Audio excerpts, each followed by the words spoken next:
Horrible Harry and the Triple Revenge.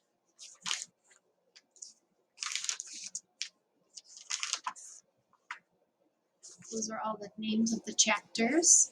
The first chapter is called The Ball and the Bug. My name is Doug, and I'm in 3rd grade. I write lots of stories about my best friend Harry. He's the guy in room 3B who loves horrible things, slimy things and gross things. His last name even sounds spooky. It's Spooger. So his name is Harry Spooger. Harry is also the guy who loves Song Lee and gets bugged by Sydney. But when something terrible happens at Southeast School, Harry always manages to make things better. Sometimes he even makes them fun. That's exactly what happened this week. It all started on Tuesday before school. Harry and I were just walking onto the playground. It seemed like a regular day. Mary was running up to everyone, making sure they had done their homework. Harry, she said, did you bring a wholesome snack like our teacher, Miss Mackle, asked? I brought 2, Harry bragged. A healthy one and the one I planned to eat, which was probably not so healthy, huh? Funny, Mary groaned. Then she ran off to find Ida.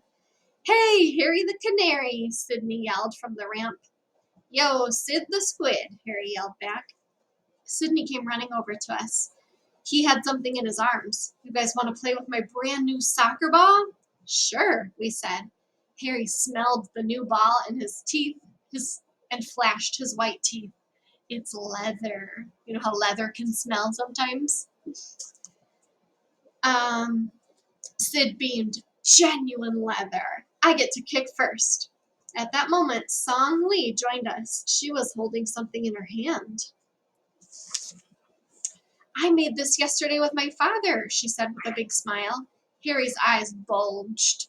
A paper praying mantis. How cool is that? Song Lee giggled. It's origami. Sydney started tapping his foot. Come on, you guys. We don't have that much time. Let's play ball. Would you sit on it? Harry growled. Just cool your jets. Sid sat on his soccer ball and steamed. How did you make that bug? Harry asked Song Lee. The directions are in my origami book. The praying mantis is on page 49. It's the most difficult one. Time is ticking away, Sydney groaned. Harry ignored him. He was looking at page 49. Man, there are 100 steps for making a praying mantis. It takes time, Song Lee said with a big smile, and you need help. Does your bug stand up? Harry asked. Yes, Song Lee said proudly. We watched her set the praying mantis on the asphalt playground. The bug stood tall and didn't tip over. Suddenly, the bell rang. Sydney jumped up and shouted, Thanks a lot, El Tweedo. I couldn't believe what Sid did next. He stomped on the praying mantis, crushed it, and ran away with his soccer ball. Song Lee immediately bent down and picked up the crumpled paper. She held it close to her heart. I saw her brush away a tear and then run over to line up. Harry held up both fists. Double revenge? I asked. Harry shook his head. Nope. Triple revenge. Triple revenge? It's the biggie, Harry explained, and this time it means 3 consequences for Sydney LaFleur. Oh boy, I thought Sid was doomed.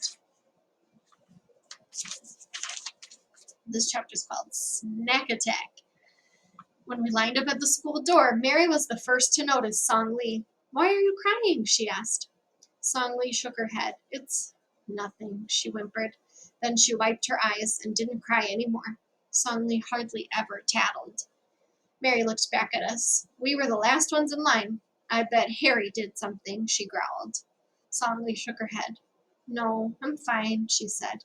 Sydney was the first one to sit down in his seat and take out his writing notebook. He drew a soccer ball on a fresh page and then put a circle with a diagonal line. It looked like a no soccer sign.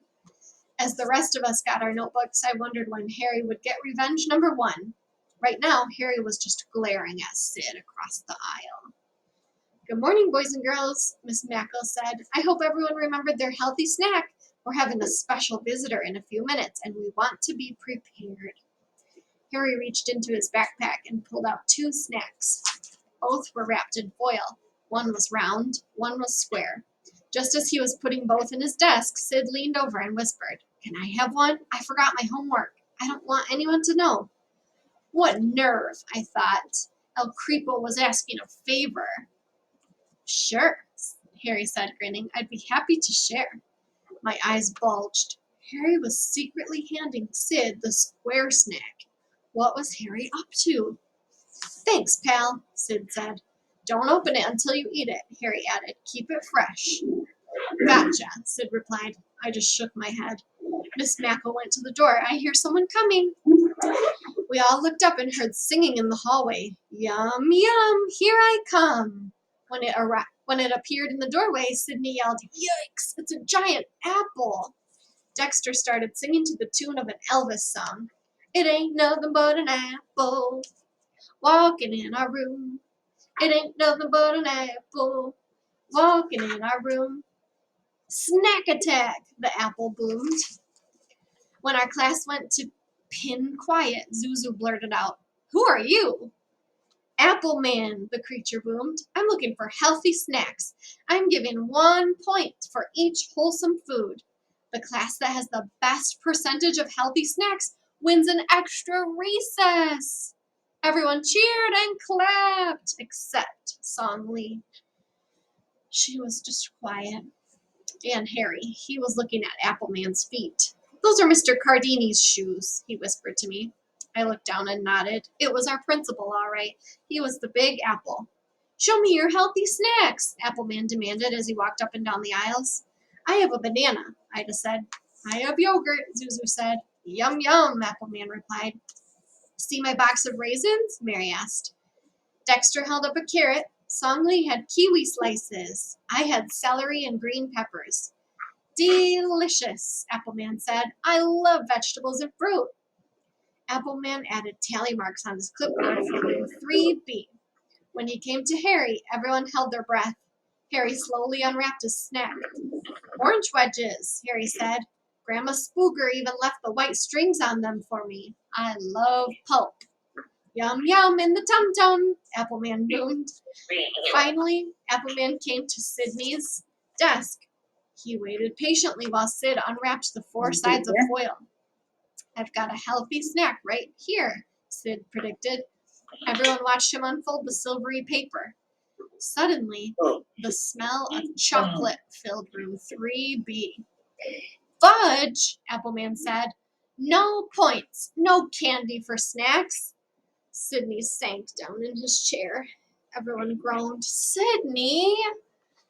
Harry made a toothy smile, and when no one was looking, he put out his hand. "I'll take it back now, Sid the Squid." So that's what Harry was up to. Revenge number 1. Sid made a face as he plopped the snack back in Harry's hand. An hour later, Appleman made an announcement over the intercom. The winner of the snack attack today was Mr. Mulder's 2nd grade class. They had 100% healthy snacks, so they get an extra recess. Room 3B groaned and moaned. "We lost because of Sydney," Mary grumbled. We all had long faces except for Harry. He was smiling as he held up 2 fingers. Sid had 2 more revenges coming. Whoa. But, uh-oh. The next chapter is called The Underwear Dare. Oh no. We'll have to find out what that is tomorrow.